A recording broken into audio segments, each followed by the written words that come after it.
एक समय की बात है। मगध राज्य के पास एक सुंदर बांसों का जंगल था, जहां बुद्ध अपने शिष्यों के साथ प्रवास कर रहे थे। हर दिन दूर दूर से लोग उनके पास ज्ञान प्राप्त करने के लिए आते।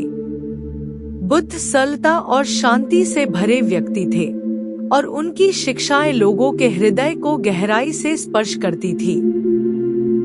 एक दिन एक धनी व्यक्ति जिसका नाम सूर्या था, बुद्ध के पास आया।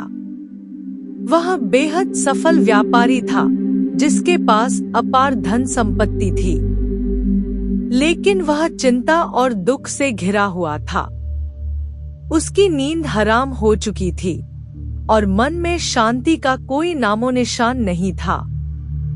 सूर्या ने बुद्ध से कहा, गुरुदेव, मेरे पास सब कुछ है, धन, वैभव और सम्मान, फिर भी मैं भीतर से अशांत हूँ। मुझे समझ नहीं आता कि यह सब होते हुए भी मैं इतना दुखी क्यों हूँ। कृपया मुझे मार्ग दिखाइए। बुद्ध ने उसकी बात को ध्यान से सुना और कुछ क्षण के लिए मौन हो गए। फिर उन्होंने कहा, सूर्या, कल सुबह तुम मेरे साथ जंगल की सैर पर चलना। तुम्हारे प्रश्न का उत्तर वहीं मिलेगा। सूर्या ने सहमति में सिर हिलाया। अगली सुबह सूर्या बुद्ध के साथ जंगल की ओर चल पड़ा। रास्ते में बुद्ध ने एक बड़ा पत्थर उठाया और उसे सूर्या के हाथों में थमा दिया। बुद्ध ने कहा, इसे अपने साथ ले चलो।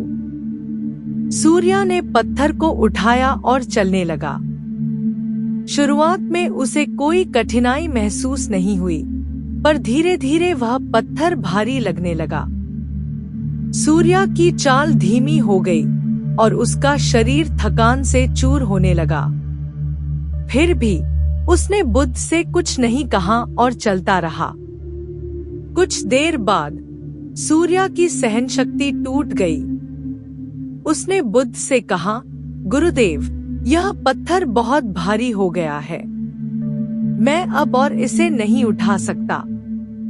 बुद्ध ने शांत स्वर में कहा, यदि यह तुम्हारे लिए भारी हो गया है, तो तुम इसे नीचे क्यों नहीं रख देते?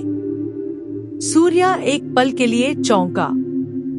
उसने तुरंत पत्थर को नीचे रख दिया और राहत महसूस की। उसका शरीर हल्का लगने लगा और उसने लंबी सांस ली। बुद्ध ने मुस्कुराते हुए कहा, यह पत्थर तुम्हारी चिंताओं और आसक्तियों का प्रतीक है। जीवन में जब हम अपनी इच्छाओं, संपत्ति और भावनाओं को पकड़कर रखते हैं, तो वे धीरे धीरे हमारे मन और आत्मा पर बोझ बन जाते हैं। उन्हें छोड़ देने में ही शांति है। सूर्या ने बुद्ध के शब्दों का गहराई से अनुभव किया। उसने महसूस किया कि उसकी सारी अशांति का कारण उसकी संपत्ति और उसकी चिंताओं से जुड़ी आसक्ति थी। वह जितना अधिक इन्हें अपने पास रखता, उतना ही वे उसे दुखी करते। सूर्या ने बुद्ध से कहा, गुरुदेव, मैंने त्याग का महत्व समझ लिया है।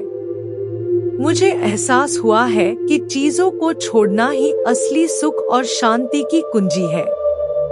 बुद्ध ने उसे प्रेम भरी दृष्टि से देखा और कहा, सूर्या, त्याग केवल बाहरी वस्तुओं का नहीं होता, बल्कि भीतर की आसक्तियों का होता है। जब हम अपने मन में मोह, लालच और चिंता को त्यागना सीखते हैं, तभी हम सच्चे सुख का अनुभव कर सकते हैं। उस दिन से सूर्या ने त्याग का मार्ग अपनाया। उसने अपनी संपत्ति का कुछ हिस्सा जरूरतमंदों में बांट दिया और अपनी चिंताओं को जाने देना सीखा। धीरे धीरे वह पहले से अधिक शांत और संतुष्ट महसूस करने लगा।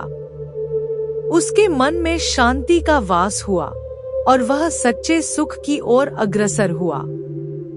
चलिए अभी बुद्ध के एक और कहानी से त्याग को समझते हैं।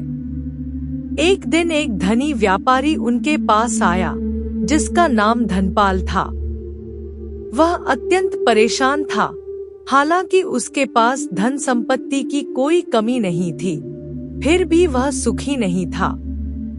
उसने महात्मा गौतम से कहा, गुरुदेव, मेरे पास बहुत धन दौलत है, लेकिन मैं भीतर से अत्यंत अशांत और दुखी महसूस करता हूँ। कृपया मुझे इसका कारण बताएं। महात्मा गौतम ने उसे ध्यान से सुना और मुस्कुराते हुए बोले, धनपाल, क्या तुम सच में सुखी होना चाहते हो? हाँ गुरुदेव, धनपाल ने उत्सुकता से उत्तर दिया। महात्मा गौतम ने उसे एक दिन अपने साथ रहने का प्रस्ताव दिया और धनपाल ने उसे सहर्ष स्वीकार किया। अगले दिन महात्मा गौतम उसे एक नदी किनारे ले गए। वहां उन्होंने एक सुंदर कमल का फूल देखा।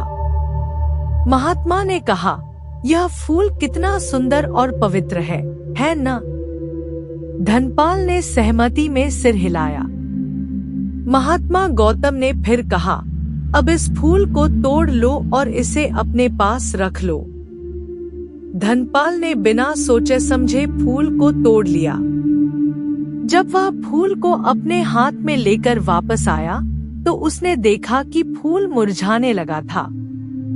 महात्मा गौतम ने फिर कहा, धनपाल, इस फूल को तोड़ने के बाद क्या हुआ? धनपाल उदास होकर बोला, यह मुरझा गया गुरुदेव। इसका सौंदर्य और ताजगी अब समाप्त हो गई है। महात्मा गौतम ने गहरी दृष्टि से उसकी ओर देखा और कहा, यही तो जीवन का सत्य है। जब हम किसी चीज को पकड़ कर रखते हैं, चाहे वह वस्तु हो, विचार हो या संबंध हो, वह मुरझाने लगती है। भौतिक सुख सुविधाएं केवल तब तक आनंद देती हैं, जब तक हम उन्हें पकड़ने की लालसा नहीं रखते। त्याग ही सच्ची शांति और स्थायी सुख का मार्ग है। धनपाल को धीरे धीरे बात समझ में आने लगी। उसने महसूस किया कि उसकी अशांति का कारण उसकी आसक्ति थी, जो उसे लगातार परेशान कर रही थी। उसने महात्मा गौतम से कहा, गुरुदेव, मैंने अपनी गलती समझ ली है। अब मैं त्याग के मार्ग पर चलूंगा। महात्मा गौतम ने संतोष भरी मुस्कान के साथ कहा, त्याग केवल वस्तुओं को छोड़ने का नाम नहीं है, बल्कि अपने भीतर की आसक्ति को छोड़ने का नाम है।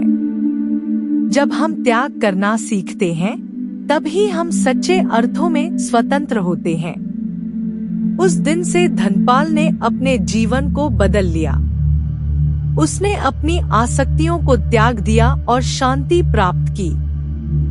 वह भौतिक वस्तुओं का उपभोग करता था, लेकिन उन पर निर्भर नहीं रहता था। धीरे धीरे उसने अपने भीतर एक अद्भुत शांति और आनंद का अनुभव किया, जो कभी भी बाहरी चीजों से नहीं मिल सकता था। मूल संदेश: सच्ची शांति और आनंद पाने के लिए त्याग की कला सीखना आवश्यक है।